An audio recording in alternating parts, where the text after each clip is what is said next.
Not Near Mint says he likes my style. I appreciate that. Thank you.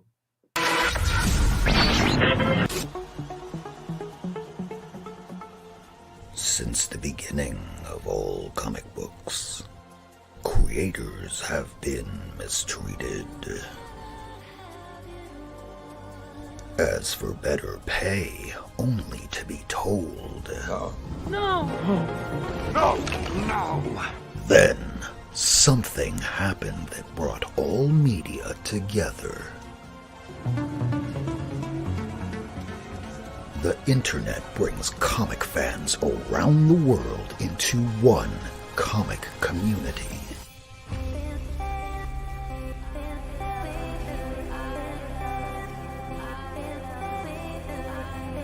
We support the just pay and recognition of these comic creators' comic fam. Because comics are for everyone. It's 10 p.m. Eastern, live from the United States to Australia. This is the Not Near Mint Show. A weekly YouTube show about comic books.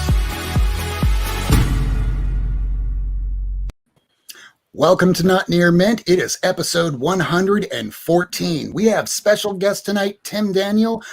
David Andry isn't able to make it tonight, but that's okay. I'm sure he'll be back very shortly.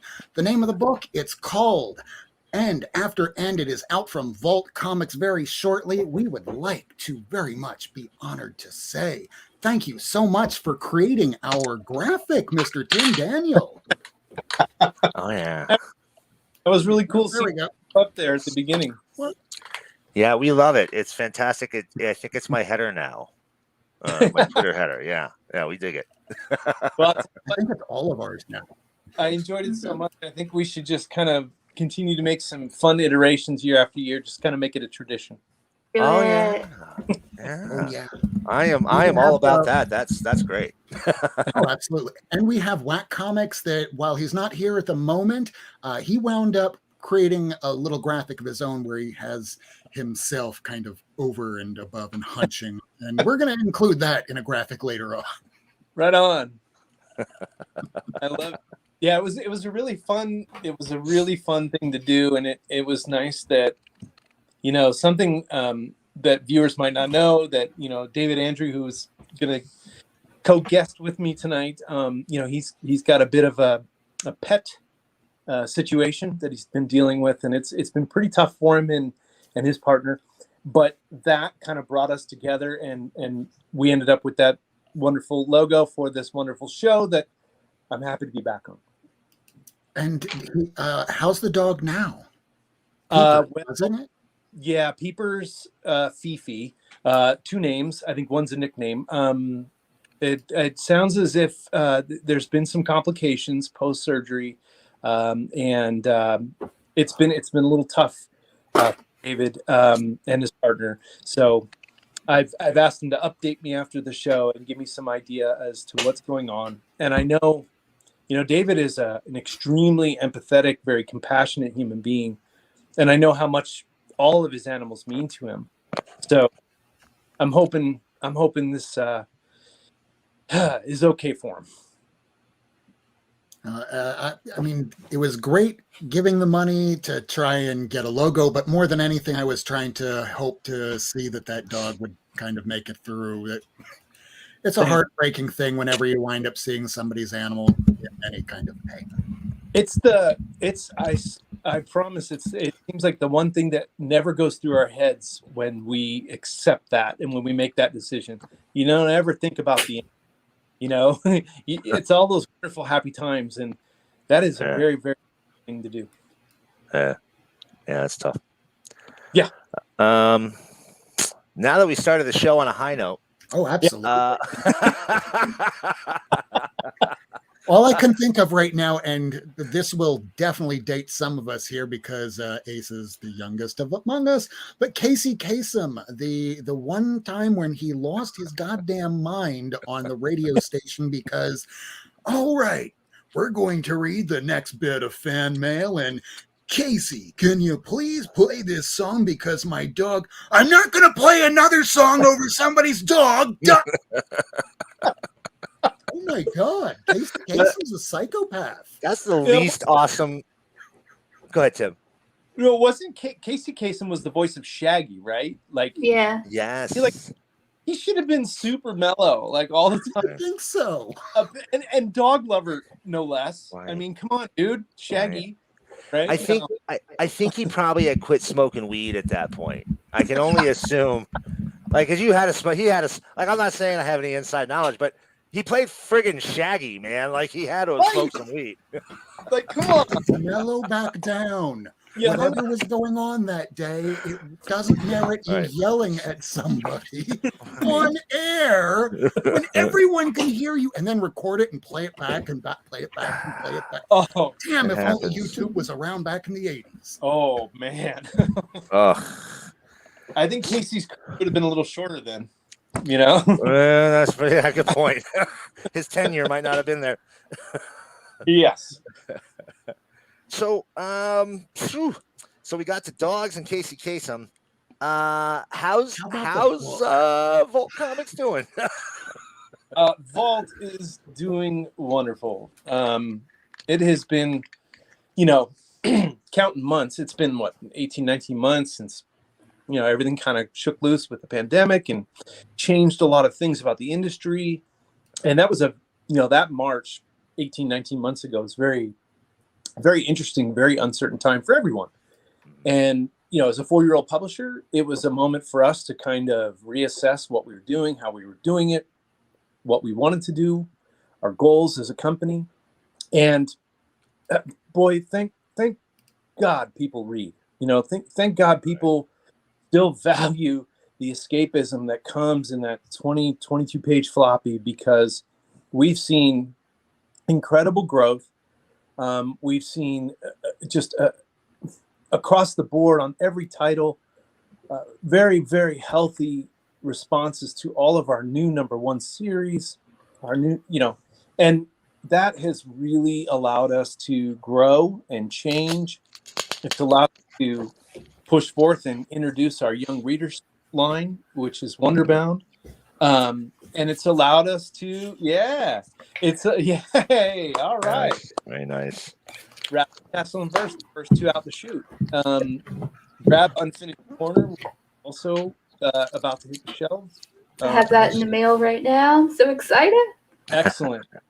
So yeah, that's what the year's been for Vault, which is it didn't feel that way. You know, if you look back 18, 19 months in March, it didn't feel that way. We couldn't figure out how we could get our books into people's hands when there was no distribution. Yeah. And, you know, talk about an amazing, resilient industry. There's always talk about the death of the whole thing. And yet here we are, and we're about to we're about, as a company, to start celebrating our 5-year mark. That's great. I can't be happier.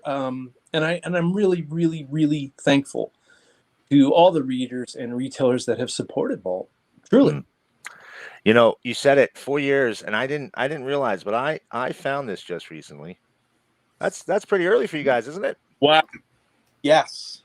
That is a very early, probably year and a half. Yeah. It's Reactor. Yeah. Look at that pedigree right there, gang. All right. So when you took his pitch, was it like, kid, get out of here, you're brand new, no one's ever heard of you? Okay. So this is, you know, I can't say I was responsible, but I can say this much. Right before Vault sort of coalesced and crystallized, myself, Donnie Cates, Elliot Rahal, a number of us were at Heavy Metal for various different reasons. I had a couple books there. They had a couple books there. That was one of them. It was called Interceptor. Yeah. And there's the second in the trilogy. And when I moved over from Heavy Metal to Vault, because it was such an amazing opportunity, to launch that, to help launch that company and bring my books there, I immediately began to talk with Elliot and Donnie. And so he was a known quantity to me at that point. We go back to the Paybacks where I helped them on that book. And so designing that book. So we had this weird sort of circling relationship, and I was like, hey guys, come on. You got to talk to the Wasso brothers. Vault's a really good place to be. It's right at the beginning, and you should come explore that. So they did. Yeah, Paybacks for anybody in here who may not be huge into Donnie's current output. If you haven't read Paybacks, I'll tell you, you're missing one of the coolest books ever. And you may also be missing a secret appearance of one of my favorite characters ever. I don't know if anybody ever read that book? Obviously, Tim, you read the book. Yeah. The Paybacks end up in another book more recently. They sure do. They're in crossover, but wasn't there a sequel to Paybacks? Spoilers, motherfucker. No, what I mean is, isn't there another one that came out years ago? It started publishing at Heavy Metal, and then that stopped, and then it came back out, and I forget who finished publishing it. Dark Horse. That's I want to make sure I'm going to pull these issues. You guys keep talking, but I bought this and I thought that this was the sequel series. Yeah, no. I think a lot of people did. I have the Heavy Metal and the Dark Horse stuff. But in that last issue, or maybe it's the second to last issue, Donnie kind of alludes to the driver is Miracle Man. So, I know Donnie was just having fun, but I was like, well, this one now becomes one of the greatest series of all time. And clearly he likes Miracle Man, because for those of you who didn't catch it, Donnie just bought the original art to Miracle Man #1, the cover. He didn't. Wow. He didn't? No. Did you find out exactly what happened there? No. Oh, so this is some shit. So what wound up happening? He bought the art, but it was a reproduction used for a later collected edition. Donnie did not know about that, and the dealer had to issue a statement saying, "We apologize for the miscommunication. The refund was made, and no feelings were harmed." Oh. And then Dinesh D'Souza, the guy that runs Bad Idea, wound up purchasing the Dark Hawk #1 cover and went, "Hey, to match."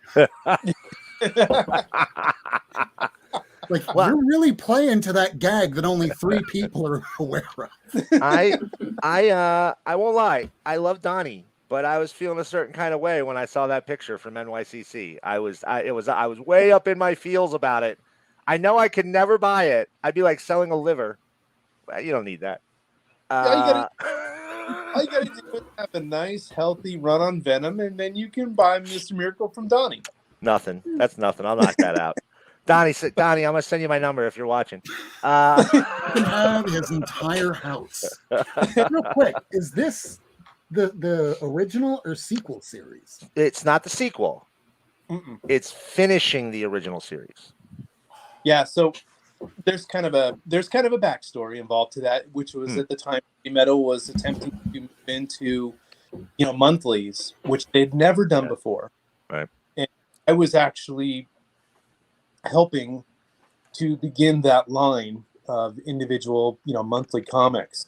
There simply there wasn't enough infrastructure at Heavy Metal at the time to successfully to do that, and so that caused a little bit of interruption in service, if you will.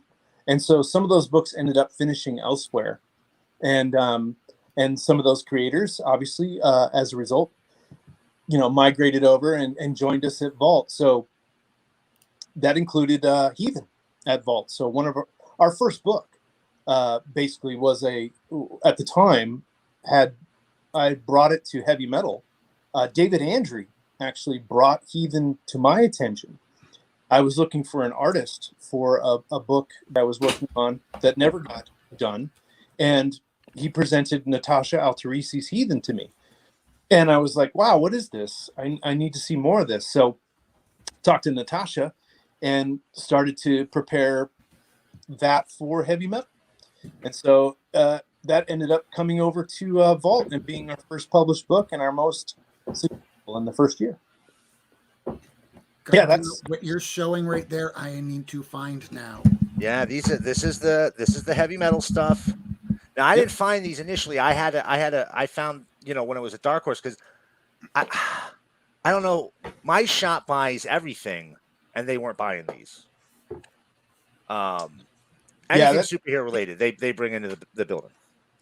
That's some of my earliest design work, actually. Is it really? Yeah. Oh, that's fantastic. Oh, right on, man. Yeah, these are great. Rob, you've got to find these. No kidding, man. Yeah, I'm looking at this now, just trying to hold back my cover. I'm gonna calm down here. I don't want to sound like Casey Kasem. Don't feel bad. I never even got comps from the company that I work for. The book That hurts even more. Yeah, so don't feel so bad. They're doing it again. They're doing monthlies again, and they've got like 3 or 4, and right now they've got a Romero book called The Rise, which I think is really well. George's son writing it. Yeah. Right? Yeah, and you know what? That the wonderful thing about heavy metal is they moved on from the folks that were there at the time that I was there during that payback period. They moved on from the company, and the gentleman that runs it now, Matt, he's doing a marvelous job, and he's really energetic, and he's very, very enthusiastic, and you know he's constantly got fires, you know, like irons in the fire for a number of different things. They're doing pros and they're doing monthlies, and they're doing the flagship magazine. Yeah. So I'm very, very, very happy that you know, that brand, which I love, found a new steward to really guide them forward. Yeah, that Tarna stuff was great. I think they just did a release of like the old stuff, old Tarna strips. Like, I mean, it sounds like, and what it seems like to me is whoever's in charge of it now is getting it. It looks like it anyway, you know, from the outside. Oh, definitely. Like I said, he's very energetic, very, very, very much willing to try to think. And we've had, you know, at one point, probably the hardest variance you'll find is we actually did a limited run through heavy metal where Vault and heavy metal teamed up, and we did a print on demand just as a means to sort of test out that possibility through heavy metal during the pandemic. And so there's actually a handful of books out there that were designed as trading card covers, and you can get them. I think they're out there in the market. I've seen a couple online, so they're out there. You just got to find them. Oh, there's another hunt. Yeah. So, you know, we've had you on now for about 20 minutes, and I don't think we've talked about the book coming out at all. What's the name of it? And after and after end. I need a little help there. Yes, so it's like Walter Mitty versus Lord of the Rings meets tell us, please. Yeah, absolutely. End after end. It's David DB Andry and myself. Sanando C is our artist. Kurt Michael Russell is our colorist. Jim Campbell's our letterer. So we got the ingredients of the plot. We've got ingredients, teammates from Resonant. And so you put those two together and you get a war fantasy, right? Sure. Yeah. So this is about a man who, Walter Willem, who finds himself struck dead by a commuter train. And when he awakens from that moment, he is literally face down in the mud in the middle of a war. And so he's, you know, dragged to his feet, a sword shoved into his hand, a shield thrust into his other hand, and he's going to fight. So, and what he's fighting for and against, and is part of his journey of discovery in this place called the End After End. And so this is, it has elements of Lord of the Rings. It has elements of Dark Crystal. It has elements of Willow. It's kind of, I think, for David and I, it's been our attempt at creating fantasy that feels immediate and accessible and sort of lightweight in terms of its rule set and its world building and its mythology, but you're literally in the trenches like 1917, like Saving Private Ryan, and you're off and running, and you don't stop running for 10 issues. I could dig a book like that. I won't lie. As soon as you said it has elements of Willow in it, you had me on board. That was enough by itself. Yeah, one of my all-time favorite influences, and I think, when we're talking through like touchstones, we were taking off those, Willow, Dark Crystal, a little bit of Lord of the Rings, but then Walter has this sort of superior, life and a life that he reflects back upon, having lived already, and it does have that Walter Mitty feel to it. It's like a reverse Walter Mitty, whereas in The Secret Life of Walter Mitty, we get to see him imagine himself as this amazing hero, and instead, our Walter is looking back at his life, figuring out, why wasn't I the hero of my own life? And so I think it's a question that I think a lot of us wrestle with, in that we want to be the stars of our own show. We might not always have that opportunity. So Walter is definitely kind of doing that for himself. And he's under the assumption that maybe he's been brought here to the End After End to be that hero. Wow. Very cool. It sounds like a great concept. I love the covers, and I suck because I keep trying to pull up a cover where I'm not like blatantly showing off somebody else's interview with you guys, and I'm failing. But there's this one right here. Where's this? It's I'm not sure if this is going to be a cover, or if this is just an interior image where a beautiful lady with elf ears and like purple red hair. Ah, yes. Here we go. That is definitely a cover. That's a cover. Okay. Yeah. And that is, if it's the one I'm not yet seeing, but if it's the one I'm thinking of, it's going to be, that's from Liana Kangas, who's doing our covers, as well as some, and there's the image there, Rob. What's at the snack bar tonight? I want some. We are the most professional show on YouTube. I don't know if you caught on yet, Tim. I figure that's why you keep coming back. That's all. I'm saying, let's all belly up to the snake. Yeah, that's from Liana Kangas, and she's joining us for covers as well as that character right there. Her name is the Katha, and Katha is like, if you've seen Live, Die, Repeat, you kind of know Full Metal Bitch, Rita Vitowski. Yeah, she is our Rita. She is just a destroyer. And Walt is greeted by Katha, and he just finds himself wanting to be in her company, and the reason why, and she can help illustrate to him that some of his assumptions about his existence may or may not be true. So that's our Katha. Very cool. And we had Liana here. What was she on the show? Like 2 weeks ago, guys? Mm-hmm. Yeah, with Tyler and A Wave Blue World. that was with like 5 people that were guests from A Wave Blue World. That was a packed show. That was yeah. Good folks. Good. Great. There. Oh yeah, they're real good. Here's another one of them, guys, just to show you. I'm going to bring it up here real quick. Again, if I can pull it off. I think you can. I understand I'm the boomerest person on this show. We know. I might out you. Who knows? Can you use Dropbox? Yes, I have to. You beat me. All right, here we go.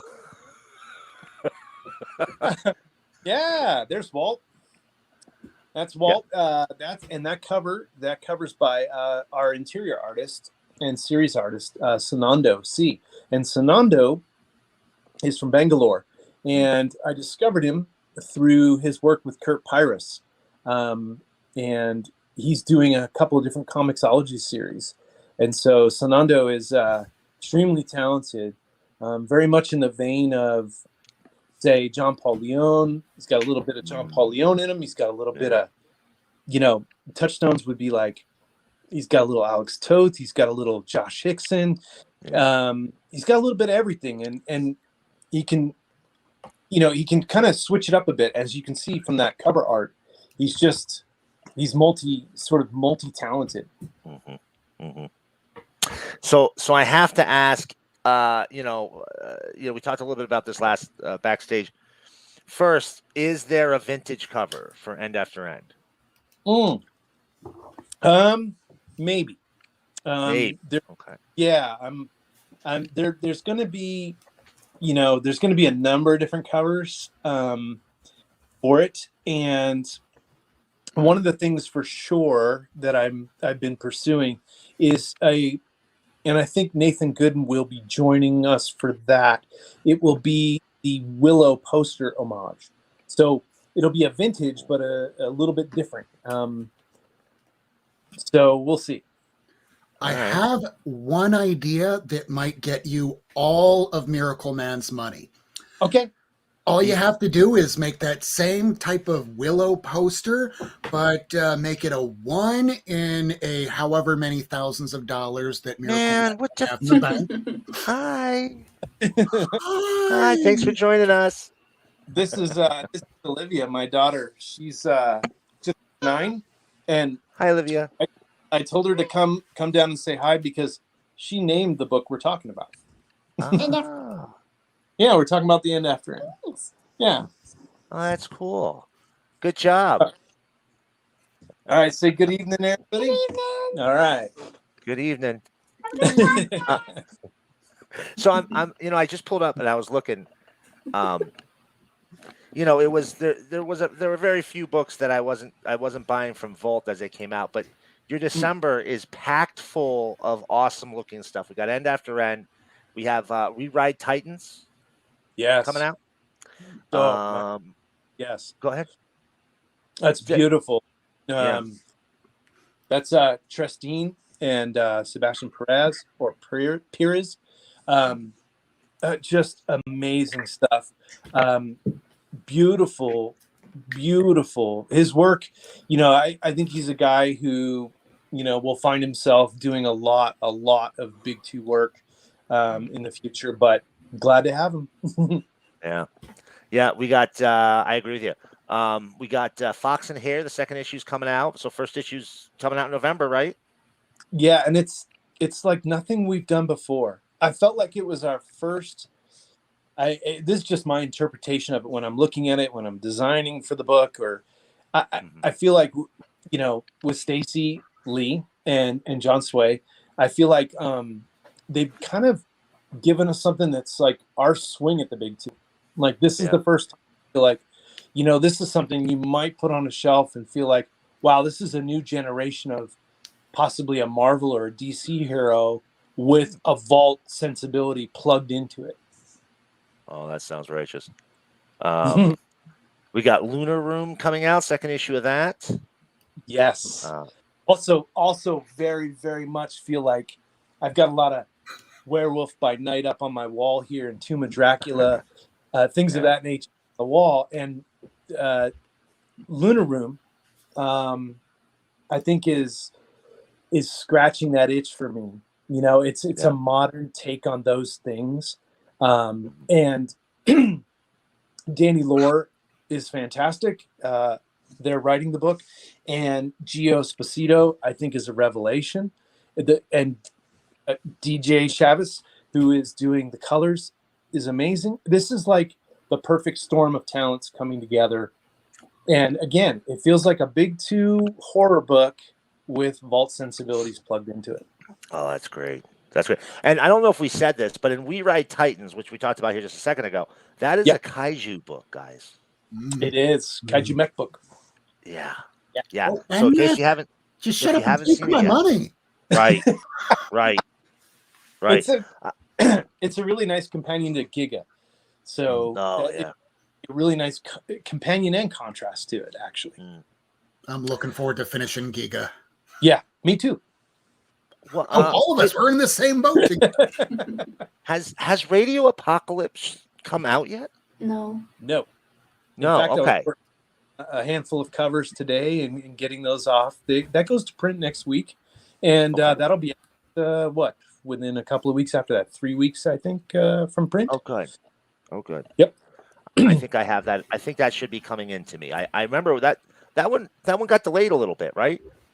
Yeah, there was some movement on the schedule there, and I think with both Ram and Anand doing the art, I think when they came off of Blue and Green, Right. and I think Ram just became a dad, and then the Eisner, for Right. Anand, and there was a lot of activity for them at the time, and it was just tough timing for everyone involved, and we were coming off of reinvigorating our schedule after delay on the pen. But yeah. So that makes sense. I remember reading it in the solicits, getting really excited about it, and then like a few months later, like, what the hell is this book? I know I ordered this book. Comes out November 17th. Just so y'all know. Oh, thank you. Thank you. Perfect. They're always on top of that. Yeah. Have you all seen it yet? Yes. Okay. It's incredibly gorgeous. It is. I mean, it was like I was looking at it today, and I thought, this is like Mobius and Paul Pope slammed together into something unique. So it's my kind of thing for sure. If you give me a good Wasteland story, I'm probably going to try it out. But you have Ram V on it. That's a guarantee, right there. So very excited for that one. Dead Box coming out from you guys with Mark Russell. Mm-hmm. And Benjamin T. Yes. Mark Russell has a problem. I don't know if you've heard this. His problem is. Thank you for reminding me. Mark Russell, he had that the Not All Robots that was supposed to come out today that I didn't get. Yeah, it did come out today. I didn't make my trip yet, and I'm jonesing for that. I'm jonesing for Catwoman, the new Cliff Chance. Oh, the Lonely City, yeah. Yes. So Mark Russell's problem though is that he keeps writing comics and he can't figure out how to write one that I don't want to read.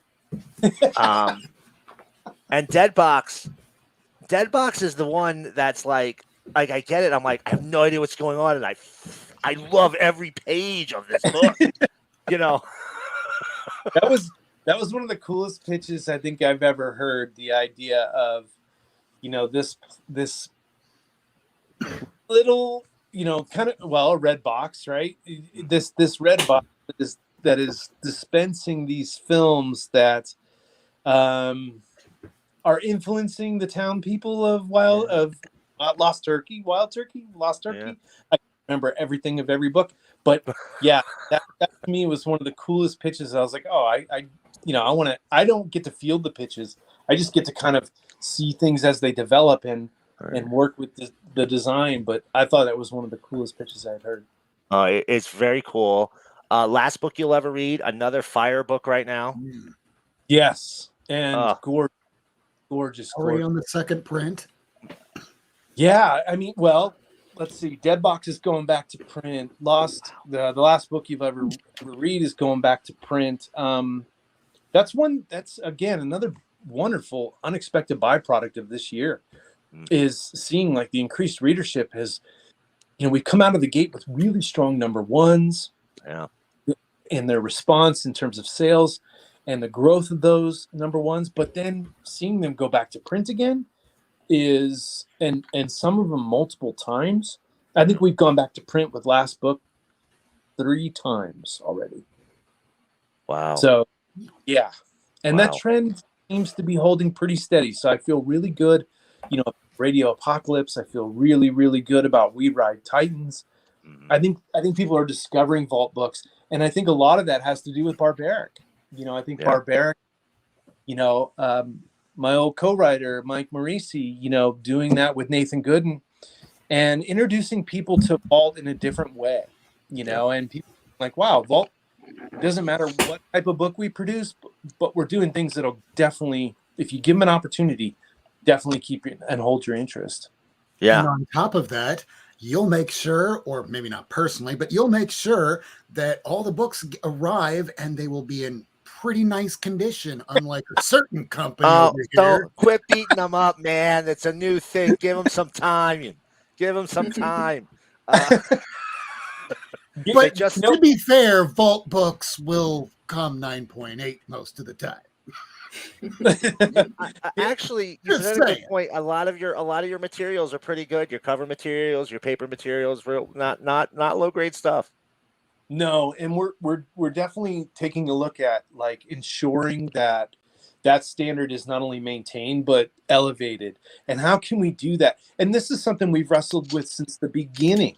How can we do that and still make it financially viable and rewarding for the creators, so that there's a return involved? And how do we still make it, very, very rewarding for the consumer, the reader, in terms of spending that money? So we want to keep price points at a reasonable place, but we also want to offer hopefully unparalleled quality. So we're talking about price points. How much was Immortal Hulk 50 last week? I think $10, right? Yeah. And did most people buy it? Yeah. Well, that's one thing I've noticed, and one thing we've certainly talked about in the Vault offices is watching the price points creep up. Without, it used to be an announcement. Oh, it's DC's, their B covers, all of them across the board, every single one of them, this cardstock, $5.99. Some of them might be $4.99. New price point. Yep. And that's not going to go away, right? That's not going to change. That's why I do really appreciate images of the world, where they're holding ground. It's like Skybound and Image. They're holding ground on their price points, and they're offering great quality books. And it's like, if I can go get Saga for $2.99, you darn well bet Saga, forever. So right. Saga and Spawn have been doing it. I mean, even for $3.99, that's reasonable. I mean, at this point, it is. I agree with that. Yeah. Absolutely. I was just thinking to myself, what other books am I reading? And I completely forgot one of my favorite superhero books of the year from Cantwell, Blue Flame. Yes. Oh, just a fantastic book. I think I know what's going on. I'm sure I don't. Some of the coolest vintage covers, if I can say, out of the entire line. Those are the first issue vintage covers on that were just. I mean, you had the Secret Wars homage. You had the Dave Stevens Rocketeer homage. I loved it. I think there were like 8 covers for that first issue, wasn't there? Like 13. 13. Good God. I have all of them. Of course they do. Of course they do. Thank you. Speaking of, Tim, how many Vault comics do you think are in my collection, including all the variants? Well, I look. I at one point during the year. I mean, I'm gonna go literal here. At one point during the year, I heard someone, John Sprague online posted 519. Wow. So I'm going to put you at 300. I don't know. 300, 350, 400. I don't know. Like I have 524. Wow. I am so sorry. Wow, I'm offended. You guessed so low. So, I have been with y'all since 2017. I feel like I better send you something as a result. Nope. Stop talking. Go to jail. I'll send you a list of what I'm missing, and then you send that. Okay. That's a good deal right there. That's a good deal. Wow. I was trying to track down those Blue Flame covers myself. There's some that I didn't even see. The Sheldon Buckert variant. Yeah, Which- there's certain ones that retailers will commission, and different people will commission, and that print run's going to be really low. The purpose and use of those is very specific. You know how it is hunting.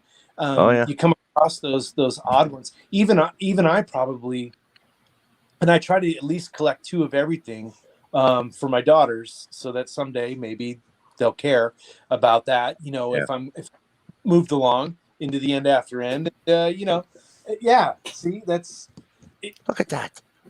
I know. That's incredible. I have that.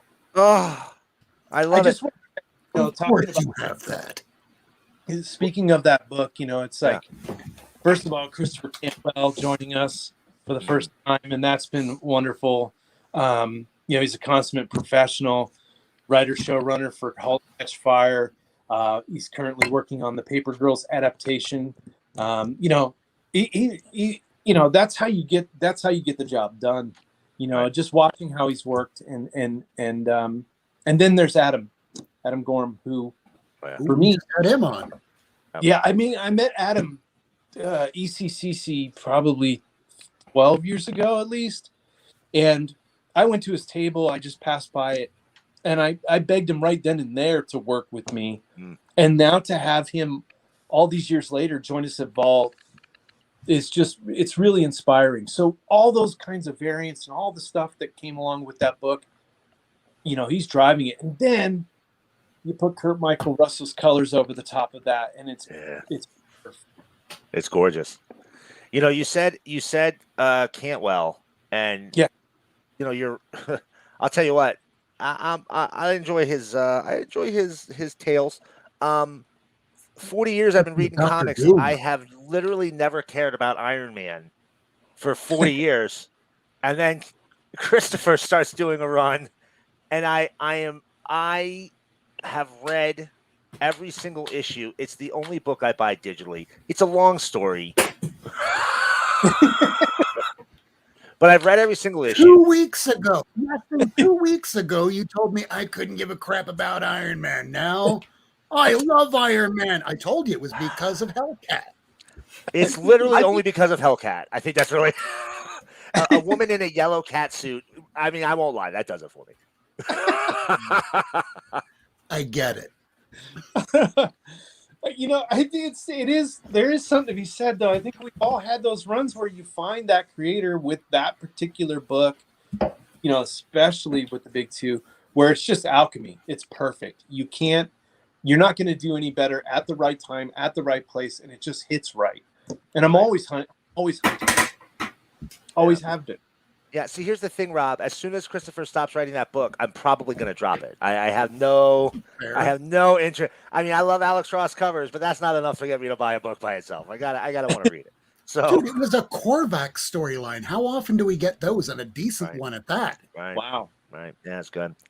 Yeah. Speaking of the Blue Flame, I think that was the first time you had a bunch of creators work with you. Was on this book, right? There was a cover by Pace. Yes, Richard. Yes. Doing a fantastic job. And, I think the brothers, both Adrian and Damien really, really wanted Richard to do a lot more. And so they've kept pushing, more covers his direction. And the results have been, they speak for themselves, whether it's the Blue Flame or whether it's Barbaric. And then today he turned in his lines for Radio Apocalypse, and it might be my favorite cover we've ever done. There you go. Now, Ace, now. Secret Wars homage. Mommy milkers. What? What happened? What? Who bought what? That's what Ace does whenever somebody buys something. They do. No, it was when Michael guessed closest to how many I had. Oh. Because Tim doesn't apparently know me enough to know that I've been collecting since 2017 and try to get a recover. Just, Wow. I mean, they will never forgive you for this, Tim. You will pay for this. So, rightfully so. When I leave, I'm going to have to walk down from the Citadel with shame, just being ashamed. Right now, you're shaming me for the fact that I don't have that clip to play. Yes, Michael, you won the Mommy Milkers. All right. I have to go look. I got to pull up my CLZ real quick. I have no doubt. Oh yeah, I'm not even gonna say how many vault books I have because that's embarrassing by comparison. 87. Probably 87 by their 524. You're pretty goddamn close to the number. How many is it? It's actually 80. See, there you go. Shame. I feel Shame. terrible. I feel terrible. Look. And listen, I'll be honest with you. I've been going after those variant covers hard. I think, like I said, I got like 12, 15 of them just since the last time I talked to Tim, and I had some already. Those four boxes are vault, and then the one below it is vault. Wow. So. Wow. You fucking tracer! Your mother's a tracer! Tim, is it possible that Ace has more vault books than most of the vault employees? Yes, 100%. Absolutely. That is correct. That is you might have more than me. I mean, honestly. Wow. Yeah, I'm stunned. Honestly, I was stunned when that figure popped up on Twitter, and I saw that, and I thought, well, that's the last 4.5 years of my life. Yep. Right. And I just thought of something else. Ace also just purchased something else recently. There was that certain statue. Do you have that on hand? It hasn't been shipped out yet. Ah, Also, what I really need in my life is the first print of Heathen number 1, and then the Heathen statue. okay, Somebody send them now. boy, we get. You know what? contact me on Twitter. Hold on, I'll make sure it. Hold on. Go ahead, Tim. Ace. You need to send me. You need Heathen number 1, Uh-huh. and you need the Heathen statue. Uh-huh. Okay, remind me. All right. Okay. And, Awesome. we got. We've got a lot Yay! I said yay! we got a lot of news about Heathen coming. Oh yeah? Oh, that's exciting to hear. I know some things about Heathen that I'm Yeah, not allowed to tell. Yeah, Heathen's pretty cool. Heathen's Yeah. really and I'm really, really glad to see that. Like talk about it's a year 1 book, right? Yeah. And it's the first year 1 book, and it still lives, and it still has a really strong readership, really strong interest. I think we're going back to print again with the trades. There's some other things afoot with that, so it's really cool to see. Like Ace, you're talking about that figure, that number. It's really, really cool to see these things live on and have a longevity, because this is my basement, and this is where a lot of the design work happens, and it's hard to imagine it out there in the world at such a scale. So it's really cool to hear that. Can the audience get a little taste of your background? Sure, yeah, we can just sort of. Whoa, we can. Oh no. Oh yeah, that's cool. Nice. That's cool. Yeah, I'm coming to hang out in your basement, bro. We're coming over. that's cool. It'd be nice to have some company. Yeah, this is where I've been since last March, and with the, as you saw, my daughter's 8, with an unvaccinated 8-year-old. It's better to be here and keeping her safe and healthy. So, but it's so amazing to hear that, Ace. Thank you so much. Really, that's an extraordinary number of books. And Well, thank y'all for creating my favorite series of all time. Right on. You bet. And they're not doing it just so that they can get a job, which I should totally be in charge of like social media stuff, and y'all should just pay me in like rare variants. they don't even want money. Well, honestly, that I started in this business doing logos for Shadowline and Image, and I got paid in comics. I got a big ass giant Image comp box every month. Nice. Yep, that's how I got paid, and I was pretty damn happy to do that. But the cool thing is, though, that kind of what you've done, Ace, and the longevity of the company. The longer we exist, the more likely that is to happen, right? That's how it works. Mm-hmm. Oh yeah. Hey, so I did want to. We're coming up on almost an hour now, and we let Tim. You can actually just join the team and come on every Wednesday night if you want. I think we love having you. All right. But there is something I definitely wanted to ask you before we gave you the opportunity to run away and rejoin society and get off YouTube. What's your favorite color? No. We had talked about this a little bit before the show started, and Autumnal had some recent controversy, or as I like to say, controversy, over there with Amazon. So if it's got to be Autumnal, then it's going to be controversy. Yes. So what happened? Well, what happened was we have a wonderful book, right? We have this wonderful book, and we collected a beautiful trade, from Daniel Krauss and Christian, Jason Wordy, Jim Campbell, and we have this beautiful, beautiful book. And what happened was, we as a company went ahead and we wanted to make sure it reached the biggest audience possible, and so we did some ad purchases, and through Amazon's program, which really does wonderful job helping smaller publishers reach a bigger audience. And what we found out is that the cover that we had chosen and the promotional images accompanying that, they weren't suitable for Amazon. So what happened was we weren't able to promote it. And what's amazing about that is, despite the fact that and the promotional images were not allowed, we still had such an amazing showing of sales, not only through Amazon but at large. So it was interesting, because it was one of the first times we've really met a challenge as a company to see our content called into question. And so we've had that happen a couple of times and more recently. And so that's been interesting. We've never had that before. We've had a lot of hurdles, to overcome as we've entered the marketplace and then matured over the last 4.5 years. But that was a unique and new challenge to us. What's amazing is our readership responded, I think, a lot to that. And I think when you tell people something's naughty or off limits, we all just want to see what in the heck it is going on. So that really actually kind of helped.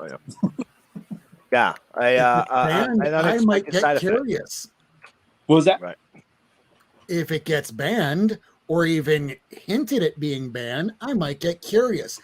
Yes. I'm just thinking all the way back to a long ass time ago. We'll call it the 90s, when Marvel was putting out NFL Super Pro. Then came the issue with the Indians. We got to recall this shit. I didn't even know what NFL Super Pro was, but I had to have that issue.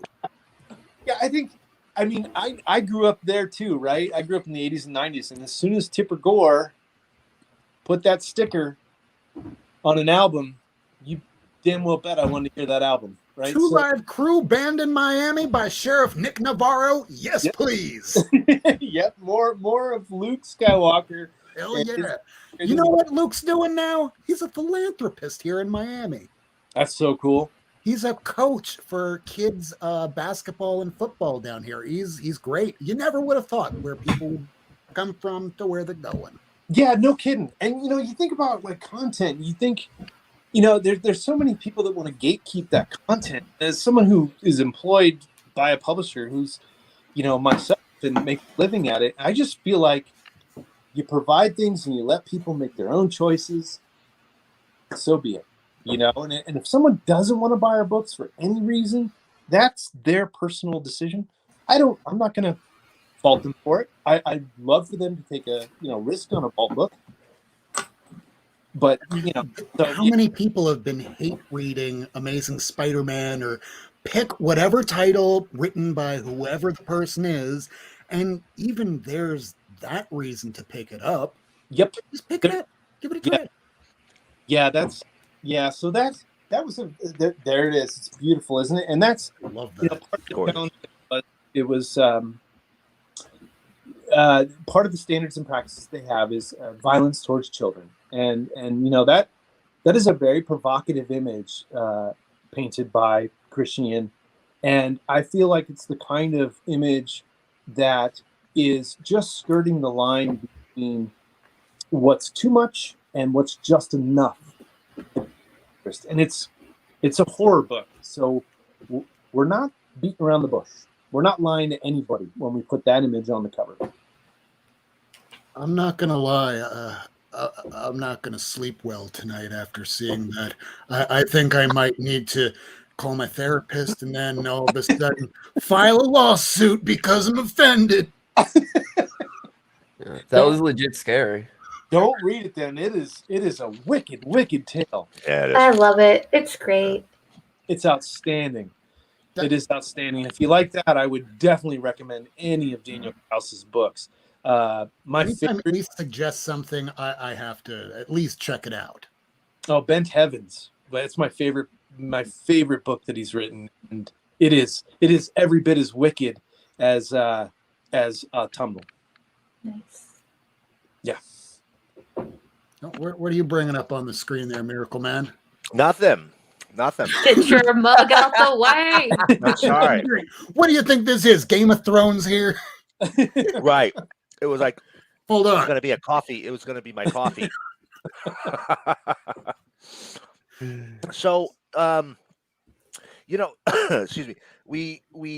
I'm so sorry. I completely lost what I was going to say. Somebody else take over. Oh, Hi, Tim. Last time you were on, I asked y'all some questions from the comic club that I run. I was wondering if you could just say hi to them so I can snip it and show it to them, and they'll be like, "Yay!" Sure. What's their name? Just the kids comic club. Hey, Kids Comic Club. This is Tim Daniel from Vault Comics. Yeah. That's awesome. Thank you. Perfect. Thank you. Don't worry, we don't make people around here go, watch the Not Near Men show. And can you record it in 5 different languages?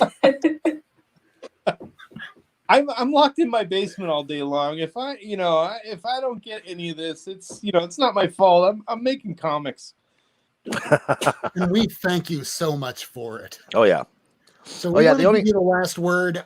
Where can people find you? And is there any upcoming appearances that you're having within the next couple months? Probably not in person. Smart. And at this point, as a company, we haven't explored too many cons yet. We as a company, we desperately miss that.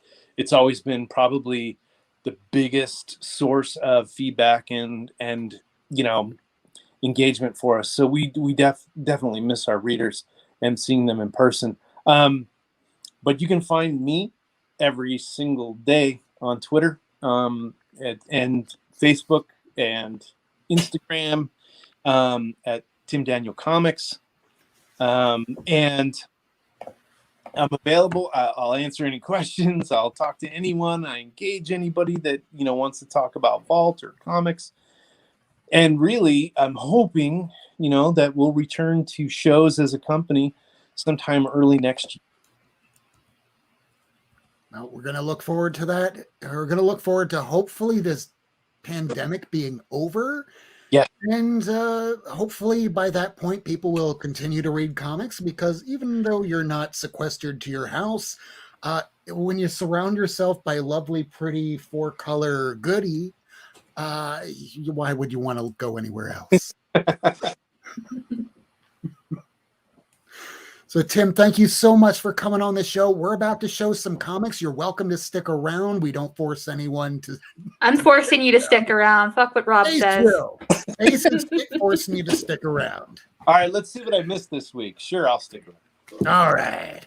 So this is our little segment of the week that we like to call, this is our, I'm sorry to do this to everybody.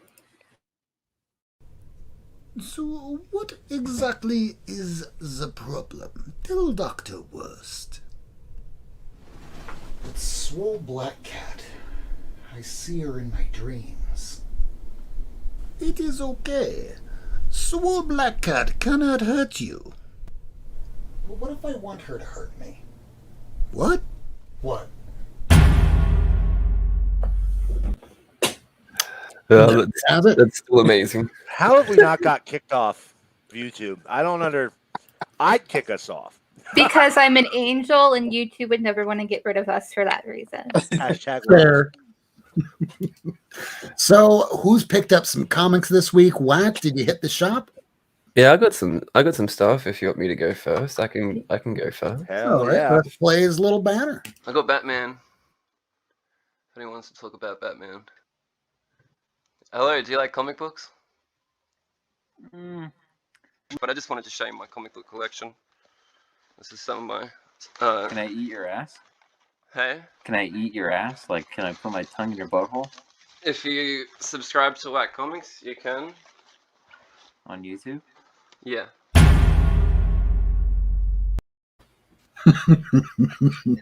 Honestly, man, your response of every time. Every fucking time. This Like, is can I- Mitty fingers. like, can I eat your ass? And you're like, eh? Didn't miss a beat. Yeah, I'm always, if anyone offers to Professional. lick my ass, you know, I take it.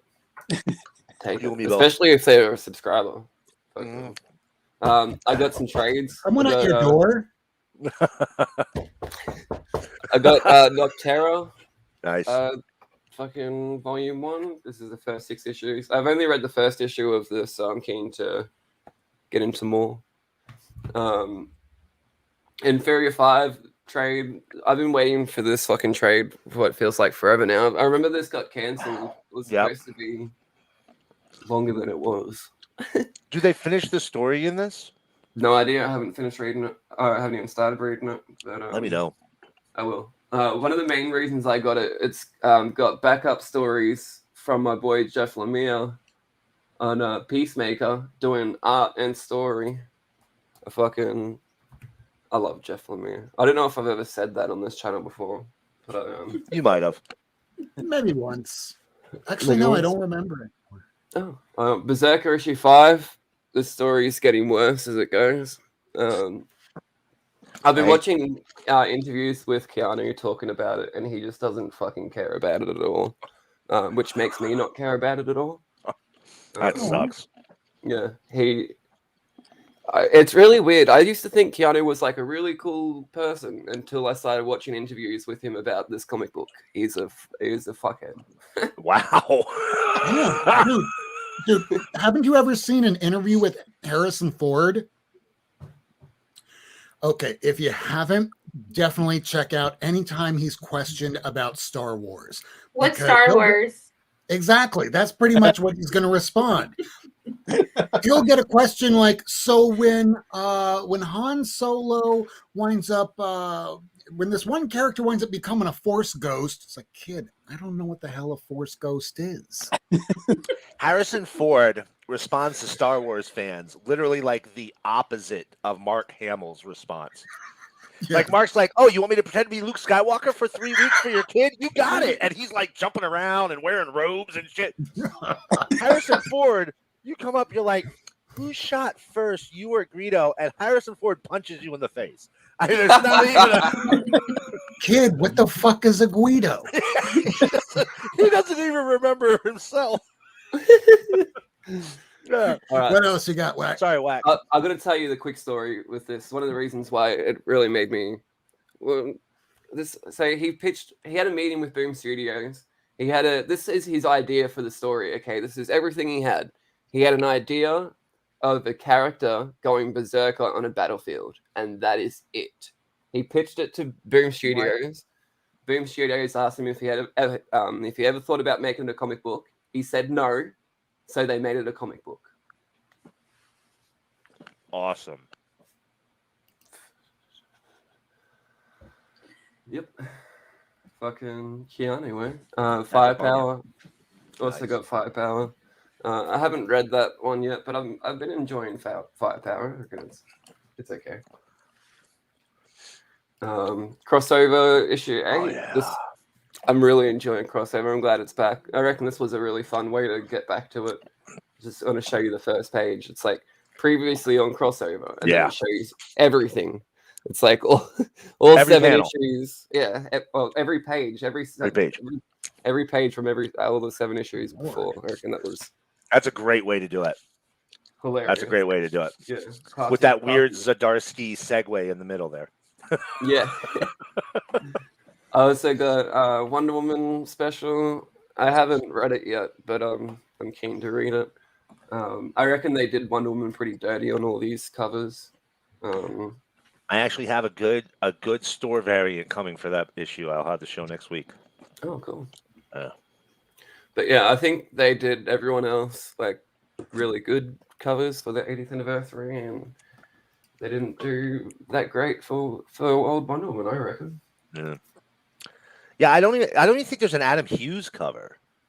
Like, how do you do Wonder Woman without a Hughes and I think there's a Bolin, but I don't think there's a Hughes, and it doesn't even make sense. You should have a Hughes, a Perez, a Bolin. I guess Perez doesn't draw anymore, but still. Wait, is there a new Bolin? Actually, yes. Oh, and yes, yeah, the 80th anniversary. There is a Bolin. Let me see if I can find that while Wack continues to show his comics. Yeah. Issue 3 of Vinyl. So good, dude. Yeah, I've really been enjoying Vinyl. This was a great issue too. The old dude sort of like loses his shit when he's. I was not expecting to stay on that title, and every issue makes me want to get the next. Oh yeah, it's great. It's from the same creative team as Plastic, and I loved Plastic, so I knew this was going to be a good read. If you haven't read Plastic and you're enjoying Vinyl, recommend it. Stillwater issue 10. Shit's really changing in the town now. It's the kids. The kids are not all right. I love Stillwater. Chip Zdarsky is a good egg. Write some good stuff. What else have we got here? Oh, feel better, Be Gay Comics. I got all the reprint for issue 1 and issue 2, and then I got caught up with issue 3 because I wanted to get Moon Knight, but I was too late on it. So I'm glad that they did reprints. I fucking love Moon Knight. Moon Knight's great. Dude, that first issue, third print, is like a ghost, especially the second print on the issue 2. Oh, really? Is it this one? Yeah, that's the one. Yeah. You cannot find a copy of that really unless it's maybe 1 or 2 of them on eBay right now. Oh, no way. Mm. There you go. This is the third printing. You know what, Tim? I think I lied to you. I don't think there's a Boland on that. I'm sorry, I didn't mean to cut in on you, Wack. But yeah, I don't think there's a Boland on that. There's a Bartel. There's a Tim. You lying piece of shit, Miracle Man. That's what I feel like. There's a Cliff Chang. That makes sense. How do you not have Adam Hughes and Brian Boland do a cover for Wonder Woman? That's outrageous. Yeah, it really is. That's like I said, they did Wonder Woman dirty on their 80th anniversary. They were just like, fuck you. Anyway. Maze Book, this is by Jeff Lemire. I don't know if I've told you how much I love Jeff Lemire on this channel. But, who is Jeff Lemire? He's a Canadian dude. That, Canadian. He's got a restraining order against me. I heard that, actually. But this was great. Is anyone reading Maze Book? I am not. Not me. No? Ace? Ace? Huh? Are you reading Maze Book? No, it was suggested to me not to read it because of triggering stuff in it. Ooh. Yeah. It is really sad. I'll give you that. It is fucking sad as shit, especially the first issue. Oh my god. The second issue was good. It felt like it was moving the story forward a bit more, but the first issue was nothing but sadness. This is another Jeff Lemire title. I know I've spoken about how much I love Jeff Lemire on this channel, but he is my fucking favorite. That is from the Black Hammer universe, right? It is. This is probably the best Black Hammer miniseries yet, and you could read this without reading any Black Hammer stuff. It's about this girl who writes a comic book, and we soon find out that all these characters, this team of superheroes that she's been writing about, was about her and as a teenager on this team that she was on, but she can't remember any of it because memories have been fucked with. So she's trying to get the team back together and work out why they can't remember anything. Pretty cool book. Yeah, and I went and suckered back for the Virgin cover of Primordial because I want to get my friend. I hit him up. He's going to draw a little monkey for me up around here. Right on. So, and I'm almost finished. I've got 2 more things. I'm going to show you this because I was so fucking happy to get this motherfucker right here. Oh yeah. Hell yeah. Watchmen #1. Shout out to my co-host Tyler on Whack Comics for sending me this bad boy. He sent me a huge box. It cost him like $250 USD just to send it. And part 1 of that unboxing is on YouTube right now. But right on. Fucking check that bad boy out. I fucking I love it. Beauty. I love Watchmen. You know, right before the movie, about 2 years before the movie was announced, or the year before the movie was announced, you get all 12 issues, really high grade, for like $25. Oh wow! It was stupid cheap. You know, the later issues were like $1 a piece, and the early issues were like $5 to $8 at the most. If you bought them piecemeal, you know, they were very cheap. And then when the movie came out, I think Watchmen 1 and a 9.8 peaked at about $250. Mm-hmm. But then it came back for HBO Max. Yeah. Yeah. Yeah. So those were all the books. That's me. That's Whack. Who's next? Miracle Man's next. Oh, Miracle Man, you gonna be next there? I got some books, gang. Like 1 or 2? Oh shit. A couple of. So the fun of Miracle Man, what Alan Moore did that was so brilliant, Michael Moran has grown up. And he's in his 40s, he's overweight, he's sad. There's something that he can't remember. You see the abuse I put up with on this goddamn show, Tim?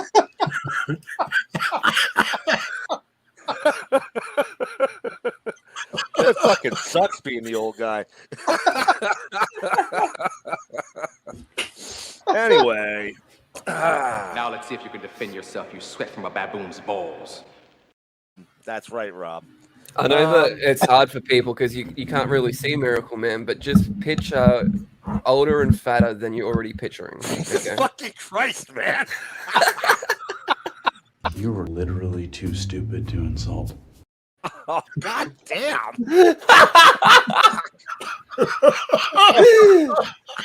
You know, people are like, hey, why do you go on Not Near Men? I'm like, oh, I just like hanging out with my friends. I'm like, what the fuck is wrong with me? Do you know what you look like to me with your good bag and your cheap shoes?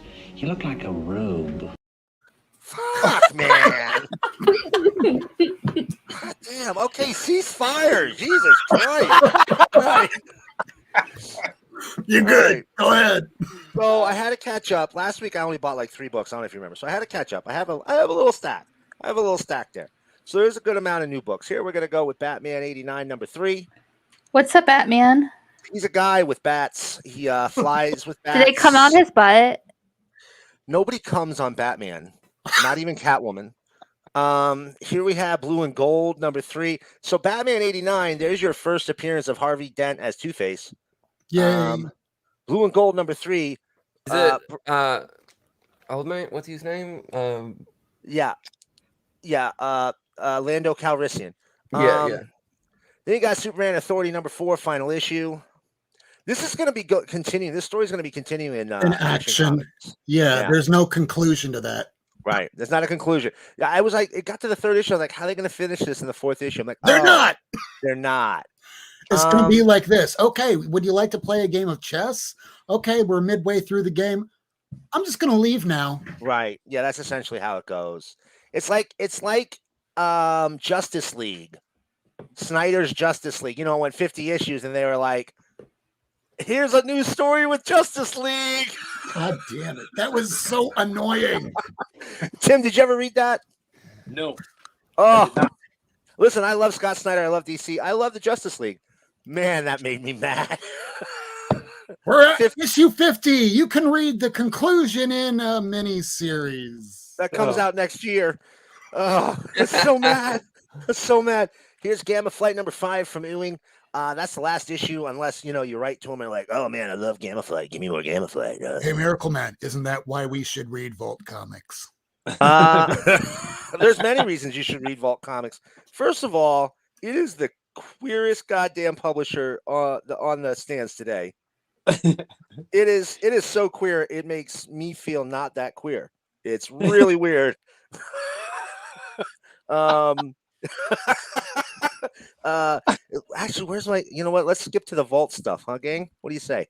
Go right ahead. We're gonna skip because I'm a pontificating motherfucker. So I got a couple of books from Stadium Comics with some exclusive covers that they had, and so I got this beautiful, gorgeous Sierra and the Royal Stars #1 Vault vintage cover. Nathan Gooden, beautiful. So good, so good. I have all the Sierra covers now. I believe that was the last one I had to get. Part of the problem with what's going on with Vault right now is I can't show you the covers on YouTube. But here's the last book you'll ever read, #3.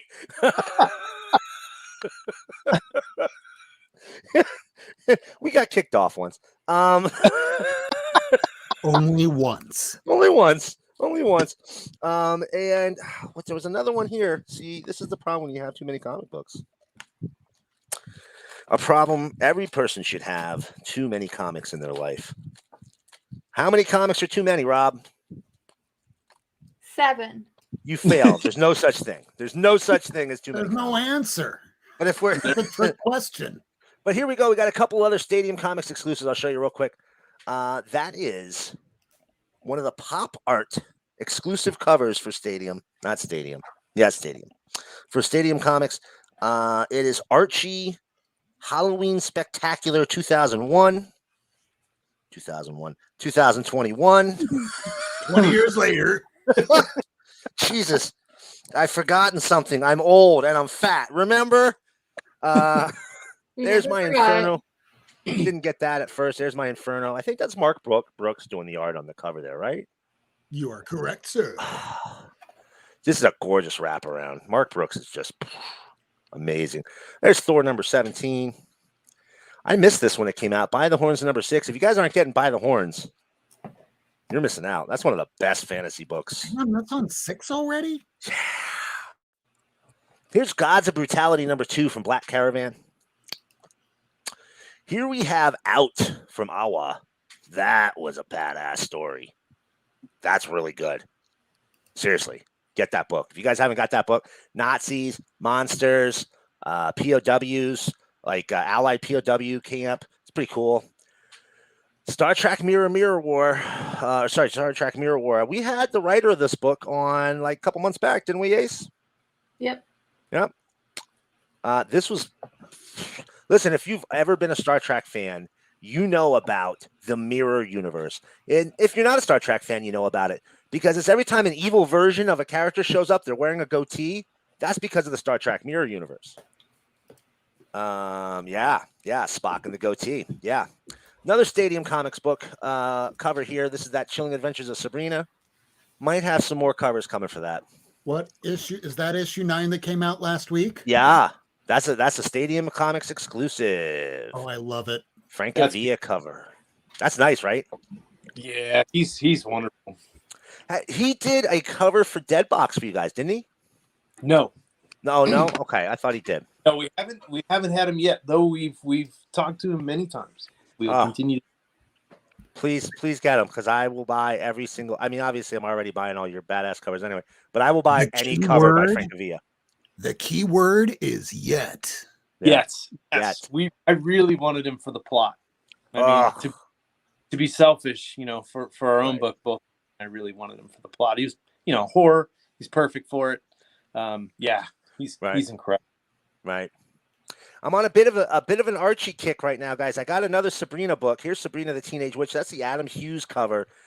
That's one of their better covers. Yeah. 2 years ago, I think it came out. I have the whole series. Yeah, it's a nice cover. It's a pretty cover. The story isn't anywhere near like the old Chilling Adventures. No, nothing touches that. I mean, that was one of the best stories of the decade. Like I said, getting in a little bit of Archie stuff. It's Archie and the Friends with the Superheroes. Now, there's a reason I got this. There's a couple of reasons I got it. But it has two of the most obscure Golden Age Archie superheroes. And I'm sure right now you're going, ooh, who is it? I bet you it's somebody really cool. Well, it's Blackjack. Okay. Look at that exciting costume. It was the golden age. What? And you want to see the other one? It's Bob Phantom, an equally exciting costume. Wait, look at that bad boy. All I'm saying is he looks like he's going to get a yeast infection with that costume. But yeah, got that one there. And I got a couple other things because the Archie website was having a sale. And I love to get good deals on comics. So I got a few copies of the hardcover Sabrina Occult edition here. Interesting. Great. It's a full reprint of the whole thing. And they also had on sale this companion super special for Sabrina right there. If only they could make a Michelle Gomez cover. Right. Right. On top of that, they had a bundle for some of the other Archie horror stuff. And I got Jughead the Hunger. This is Jughead as a werewolf, guys. And guess who the werewolf hunter is? Mr. Willoughby? Nope, Betty and her family. Oh. There you go, Jughead the Hunger. There we are. That's all 3 volumes. Then they also did Veronica as a vampire. That's Vampironica there. And then they did a crossover. Jughead the Hunger versus Vampironica. Now, one of the cool things about this is there is this is basically Archie's multiverse. They say it in this book. All these horror stories all take place on different Earths of the Archie multiverse. And there's a part right in the middle here where they talk to Sabrina from the Afterlife universe. And she says, there's all different versions of us. There's the superhero version right there of their universe. There's the 1941 version. Right here is the old school traditional version. And down here, you got the Riverdale version. It gives you all these different scenes of all the different universes, the Vixen's universe. And then you find out at the end how you find out she's from the Afterlife universe. Oh, come on now. Is because of this page here at the end where the zombies all break in and are attacking her. Spoiler. Spoiler alert. Book came out 2 years ago. I'm still reading it. It's Jughead the Hunger. It's not Afterlife. Yeah, but I haven't finished that yet. Fair enough. So thanks. It's totally unrelated to Afterlife. Don't worry. Came out this week, Hellcop number 1. Came out last week, Harley Quinn number 2. Hardware season 3, number 3, 2. I don't know. I forget. I got my Gunslinger at the shop today. I got mine, but they were not the first cover. Yeah. So Todd McFarlane did a little bit where he didn't get some of the covers, so they didn't ship to all the stores. They wanted to sell them as sets, and I multiverse a lot. Banff might. We got the Flash 775. Guys, if you're not buying the Flash, this here was one of the best issues of Flash. I couldn't tell you how long. You see all those villains grabbing them? See all that? Oh, yeah. All those villains are in this book. Oh. Last page reveal of somebody that you're not going to expect. Going to be pretty cool. Frank Cho's Fight Girls. That's issue 4. That's from Awa. Listen, you can have Frank Cho draw anything, and I'll probably want to look at it because he draws pretty stuff. This is also a badass story. It's really fun. Eat the Rich number 3, guys. That's again another really dope book. Only a few issues in. I honestly, I think that might be a contender for one of the top new series of the year. And this for a friend of mine, the wonderful, the talented Ace. There's that Faithless cover you were missing. Yay! And then, man, I'm not even denting things. I'm only going to show you the stuff that came out this week. Curse of the Banshee, Betty Page. I won't lie, the Linsner cover kind of grabbed my attention. Batman Catwoman, number 7, 8. Ant number 1. I had been dying for this book to come out. Finally came out. Finally came out. Stud and the Bloodblade number 2. That's really fun, guys. You should read that book. Think of like a dopey He-Man. So Miracle Man? Oh, Nubia and the Amazons number 1 that came out today. I didn't show this. This one came out last week. Blacksmith number 4. Ooh. That's a pretty good book. This came out this week. This is Nita. I think I want to say Nita Hotchkiss Nightmares. Look at that cover. Yeah, that's cool. Beautiful. Yeah, I got What's that cover. What'd you say, Ace? I said it was beautiful. It's beautiful. And not as beautiful as Rob. True. Here we got Maw number 2, which I believe this is an homage cover to an Italian movie poster. An Italian horror movie poster. What's the movie called? I don't know. Thor number 18. There we got Throg.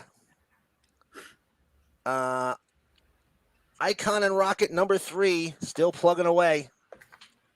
Icon and Rocket might be the best title of the Milestone relaunch, guys. Nice. You know, I didn't get on this when it started, but I got issue 25, and here's 26. Ice Cream Man. Oh yeah. What do you think, dude? Yep, I'm kicking myself for not having bought in this to begin with.